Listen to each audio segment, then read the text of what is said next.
अस्सलाम वालेकुम फ्रेंड्स, इस ईद पर आप बना रहे हैं मेरी रेसिपी से बीफ कढ़ाई। मज़ेदार, मुनफरिद और लाजवाब बीफ कढ़ाई को बनाने के लिए मैंने यहाँ पर लिया है बीफ का गोश्त 1 किलो। ये मिक्स गोश्त है, इसमें बोटियाँ भी हैं और हड्डियाँ भी हैं, और बोटियों का साइज़ मैंने छोटा करवा दिया है। इस तरह से ये तकरीबन 1 किलो से कुछ थोड़ा सा ऊपर ही गोश्त है।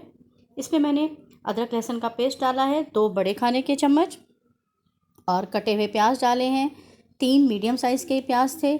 इसी तरह टमाटर थे 4 मीडियम साइज़ के, और नमक डाला है 2 चाय के चम्मच, और साथ में हल्दी डालेंगे आधा चाय का चम्मच। बस मसाले इतने ही। अब पानी डालना है। अगर आप प्रेशर कुकर में बना रहे हैं तो पानी कम मिकदार में डालें। मैंने 2 से 3 गिलास तकरीबन पानी डाला है, और इसको मिक्स करने के बाद ढक्कन लगाएंगे और इसको इतनी देर पका लेंगे कि गोश्त गल जाए। जैसे ही गोश्त गल जाएगा तो इसकी कुछ इस तरह से कंडीशन होगी। अभी नहीं है, इस तमाम पानी को हम ड्राई कर लेंगे। पानी को 2 से 3 मिनट लगते हैं ड्राई होने में। और इसके साथ अब ऑयल डालना है। मैं मस्टर्ड ऑयल यूज़ करती हूँ, आप कोई सा भी ऑयल ले लें, वेजिटेबल ऑयल कोई सा यूज़ कर सकते हैं। 3 से 4 बड़े खाने के चम्मच। इस तरह भूनते हुए पानी को भी साथ साथ ड्राई करना है और इसकी भुनाई भी करनी है।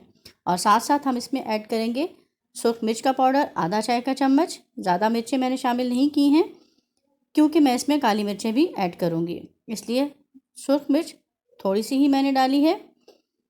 और इसी तरह भूनते रहेंगे। भूनते हुए अब इसमें जब पानी ड्राई हुआ तो 1 कप फेंटा हुआ दही डाल दिया है। दही को अच्छी तरह से मिक्स करेंगे, और इसमें अब शामिल करेंगे हम पिसा हुआ ज़ीरा 2 चाय के चम्मच, और धनिया पाउडर 1.5 चाय का चम्मच। और साथ मैंने इसके फ्लेवर को इन्हेंस करने के लिए देसी घी डाला है। आप इसको स्किप भी कर सकते हैं। ये 2 बड़े खाने के चम्मच था। और अब मैंने इसमें भुनाई करने के साथ साथ कुछ देर इसको भूना था, और अब इसमें काली मिर्चें शामिल कर दी हैं आधा चाय का चम्मच। काली के बाद देर पकाना नहीं है वरना इसका रंग काला हो जाएगा। और जैसे ही तेल बाहर आ गया तो मैंने इसमें कटा हुआ अदरक और हरी मिर्च डाल दी है। और इस तरह से हम मेरी बहुत ही आसान ईद स्पेशल बीफ कढ़ाई तैयार है। अगर आपको आज की रेसिपी पसंद आई है तो इस रेसिपी को ज़रूर ट्राई कीजिएगा। जाने से पहले चैनल को सब्सक्राइब कर दीजिए, वीडियो को लाइक और शेयर करें, और अपने फ्रेंड्स और फैमिली मेम्बर्स तक ज़रूर पहुंचाएं। साथ में बेल आइकन को प्रेस करना ना भूलें। अल्लाह हाफिज़।